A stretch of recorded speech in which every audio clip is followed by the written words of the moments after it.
Welcome back to Sports Extra with me, Ahmad Nawaz. Like I mentioned at my intro and before going to the break as well, something very exciting, very big is coming to Pakistan. It's always big and exciting when you talk about Strawberry Sports Management because they're doing things that nobody else is doing in Pakistan. So they're setting the trends and setting the bar very high. This time they're coming with a very special initiative. It's the very first of its kind Women Football League in Pakistan that is going to take place in our own country, going to give women a platform to showcase their skills of football. We've got a report by the team of Sports Extra. Let's go take a look at that report, and then I'll come back and introduce somebody very special.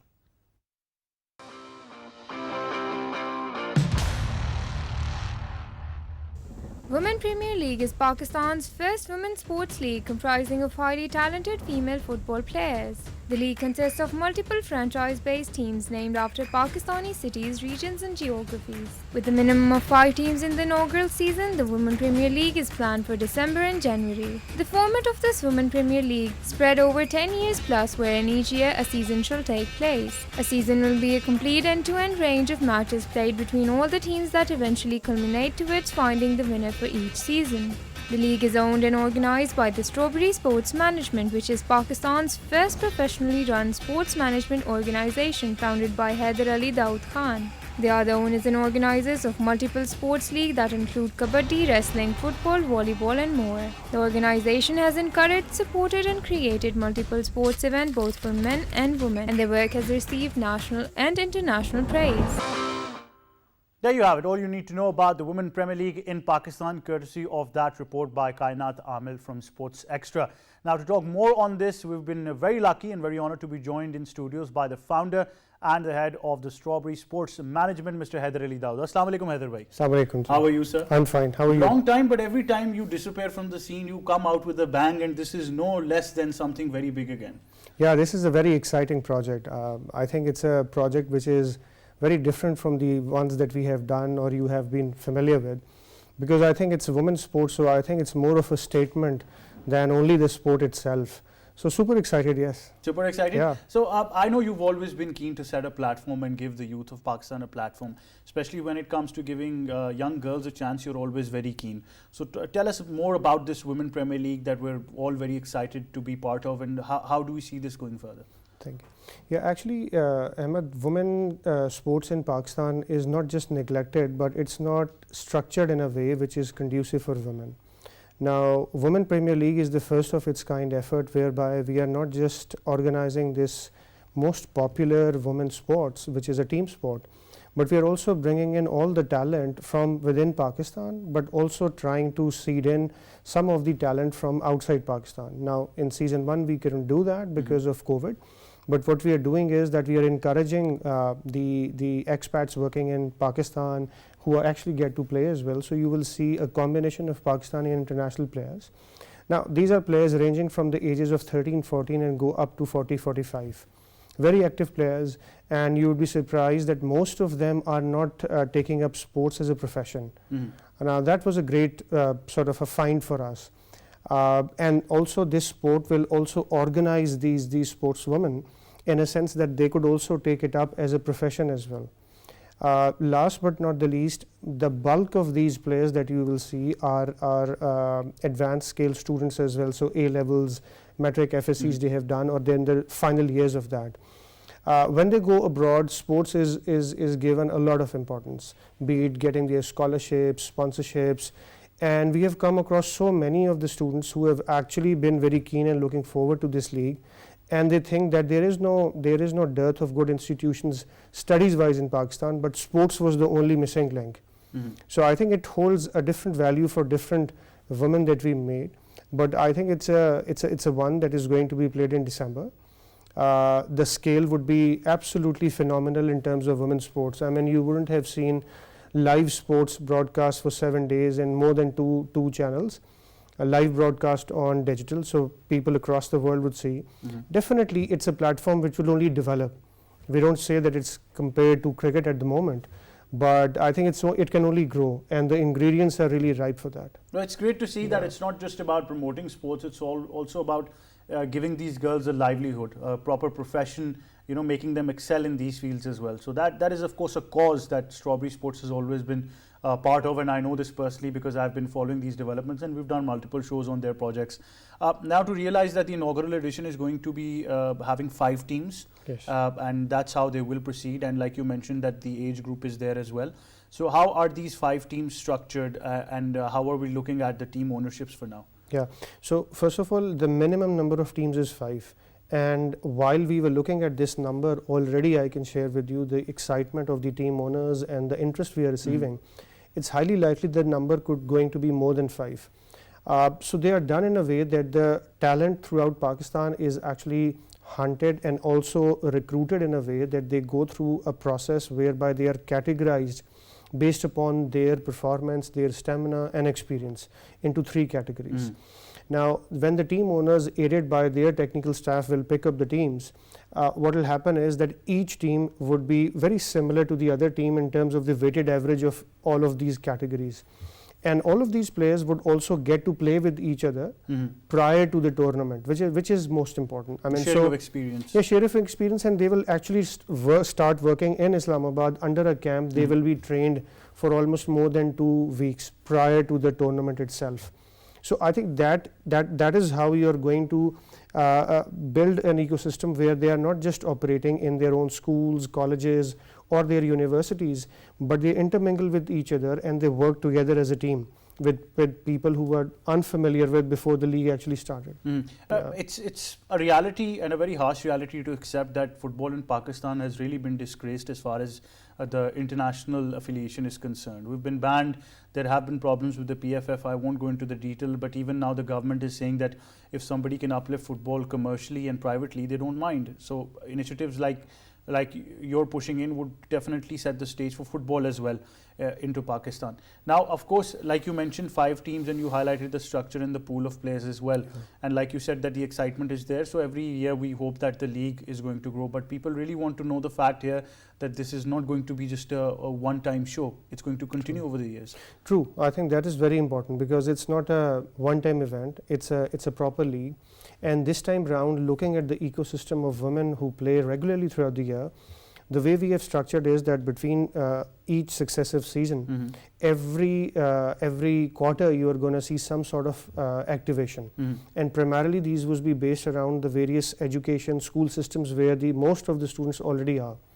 So these smaller sort of units would stitch together and culminate towards the next season. But while the activity on ground is happening throughout the year. So how did you find the pool of players then? How did we identify that, for example, these will be our 50 lot that is going to be divided into these teams? It's actually to start with an exact science. So we had to look for that throughout Pakistan and throughout different walks of life. We were aware because we are a sports management company that most of the women players are actually within the school systems and education system. So bulk of that has come from that. But other than that, we have also run some sort of trials and also have announced really in the major cities, especially in Islamabad as well, because the first season is here. So it's a case where we are also reaching out to people outside the school system, plus the ex-coaches, the managers and some of the mentors of women's sports have also been involved. They also have a network of their own and they know the particular ecosystem in which the women play. There are also the clubs, I must mention, that football, you would be surprised that as opposed to the popular sort of thinking that probably cricket is the biggest game, in women's sports there isn't a single club in Pakistan of cricket. So the cricket team is put together before any of the international events. Now you have number of women football clubs right from GB up to Gwadar. So those were also the places, the breeding grounds where we actually visited. We still are actually, by the way, and recruiting them. It's very phenomenal, and I'd like you, because you're saying you visited that the up north has given us some immense talent of football, be it Chitral or Nagar or anywhere else. True, I completely agree with you. Completely agree with you that that's something that you need to scout, you need to see. And I think also the through league what we are trying to bring out, you did touch upon something which we will not go there, but I think anything that's happening on the spectrum which can be demoralizing is something that you choose to talk about that or you get bogged down by that. But seriously, when you wake up in the morning and you know these are the set of choices I have, can I or should I concentrate on the talent out there and just try and work on them rather than looking at things that may not be working right. Working for them, So that is our approach, that we are working on all these enthusiastic women who wake up every morning and who look forward to, just like studies, they are also looking forward to seriously playing football, and they enjoy a lot. So we are focused towards all the positivity rather than some of the things that might not be happening right in Pakistan. That's very important to not just identify another talent, but put it in a positive way. And we have to realize, Haider bhai, that one of the goals is also to creating a conducive environment for our young girls to play sports, because we are improving as a society, but there is still a lot more effort and room that is required for us to mentally accept this fact. Would you agree?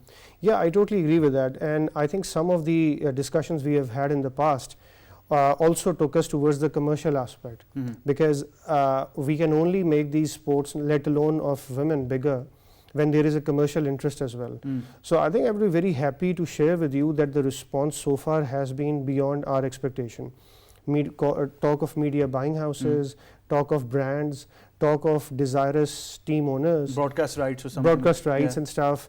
I mean, we hadn't expected that. Seriously, 3-4 years ago when we were starting off our journey for Kabaddi, you would recall, it's literally every nook and corner that we had to go ourselves, make the sales pitches and all of that. Here is the case now that obviously you have to do all of that. Absolutely. But there is a lot of interest that they are now looking at it different packages, that media rights package is different, sponsorship rights is different, and there are organizations who have showing a lot of interest. I'm not concerned as to what is the size of that pie right now, but the mere fact that all of us are getting together collaboratively just goes to tell you that Pakistan can become and should become a multi-sport nation. Cricket is awesome, but we also need to have all of the sports. And last but not the least, we shouldn't be looking at just women's sport as something which has to do something other than sports or is just a statement. It's actually they play lovely football, you would realize when you see them on the screens. Well, I'm tempted to ask you this because I want to see this from a future perspective. I want to realize this, that it is, like you mentioned, that it's got a long way to go. With the amount of commercial sponsors that are involved or commercializing this league, do you in the near future see that this can be properly monetized to an extent where these young girls would also be making a living for themselves? I think it would take some time. A frank comment would be, but I think if the direction in the first couple of seasons is set right, then you are looking at that particular destination. And for that, I think football being the biggest sport in the world really helps, because what happens is that the players who would be picked up here, they're very early days. We have started interactions with some of the grade 2 and grade 3 leagues in the region, just trying to tell them, showcase that them whenever this league happens, just watch it, observe it, and some of the key talent that comes out, we would be sharing their packages with you. It's a baby step right now, but I think that is something which is going to take us beyond borders, which is also going to take us in terms of, as you said, opening up possibilities. We will actually take it up as a profession as well someday. So let's talk about the hurdles and the challenges, because we realize this in Pakistan, be it the 18th Amendment, be it getting your hands on quality sports facilities without anything else. What are the challenges that you have had to go through? And I'm sure there are a lot, but maybe we can highlight some of them. Yeah, I'll quickly do that for you, because there are quite a few. I think particularly in this league, we shouldn't generalize first of all. When you run into people and organizations, you do come across a comment which has the effect of kind of objectifying the female players. Now, I personally feel very agitated at that. So yeah, that is one. Because probably they are not looking at it as a sport and players. They're not very gender neutral when it comes down to that. So that is one hurdle. Is it going away anytime soon? No, probably not. But we have to work our way around it. Secondly, there is a certain level of cynicism that used to be, not anymore, that probably women's sport would never make it in terms of a commercial appeal. I mean, pre-COVID, when we started off this particular Women Premier League, I think the kind of conversations we had were that the conversation was mainly about either men's sport or anything else, all the other women's sports together. Now the mood has totally changed after COVID. What has worked right for women's sports is that certainly they are not being looked at only as someone who is there, who is a woman, as a gender specific thing, And I think the global ecosystem has also helped. Why? Because I think in 19 you had the World Cup. Absolutely. The US team won again. And I think some of the players, women football players, are becoming iconic now. So it has a trickle down inspiration stuff. The viewership of that World Cup was phenomenal, so much so that during that time there are other international men events going on, and it surpassed that. It became a revolution where Megan Rapinoe of USA demanded equal wages for her team. So it became a revolution. Yes, afterwards, yeah. That's the power of women's sports that you got to realize. And all over the world we see them growing into a structure where they are now on equal footings with the men. So I think that is one debate that we need to finally put an end to, that it's going to be on equal platforms. Otherwise, don't mistreat it being a secondary option. And like Haider bhai also mentioned, you know, getting in those sponsors, the commercial appeal to it has got to be as same as any other sports as well. And these are young girls involved. So you can understand that the future of your country rests on this, because we've been talking about this so much that if almost more than half of your population is the women's segment. So you've got to realize the potential that they possess as well. Coming towards the final couple of minutes that we have, what's the message that you're going to give to people? Obviously, I'm sure that people are excited for this. They're going to come out in large numbers, and we do hope that the media hype does continue. Yeah, I think the time for women and the women's sports has arrived. It's not as if something will happen in future, it has arrived. So I think it's about time we as a society and people not just embrace them, but actually work with them, because they are the ones who actually are the ones who are shaping the society in so many ways. I came across, just to close off, I came across a comment somewhere when we were making a pitch that, seriously Haider, I mean, we talked about all of this formally, but informally, do you really see that in this time frame in which in 11-a-side the woman would be able to really have the stamina and do that? And I had to put that to him, and I told him, do you know that all of us have come from the womb of our mother, and we are raised by mothers. So don't even go there. So I think that is my message, that let's think beyond that. Let's talk about building their skills. You can talk about that their skills maybe at this point in time are not world class. Let's put in our money where our mouth is, give them training, and I think sky is the limit. Yeah, sky is definitely the limit. So December is what we're expecting. Inshallah. The time, and how are we seeing it to proceed further in the next couple of months? What are the activities that you've planned so far? See, in no particular order, you are going to see some build up on all the platforms, which include TV, radio, press, digital. And in a systemic way, you would also be seeing the announcement of the various team ownerships coming in. Unveiling of the team kits and also their respective logos. Then towards the very close of the initiation of the league, you would also see the players draft day, where the team owners, aided by their technical staff, would be there to pick up their teams. And then there would be a 2 weeks period where they would train together, and then the league would start.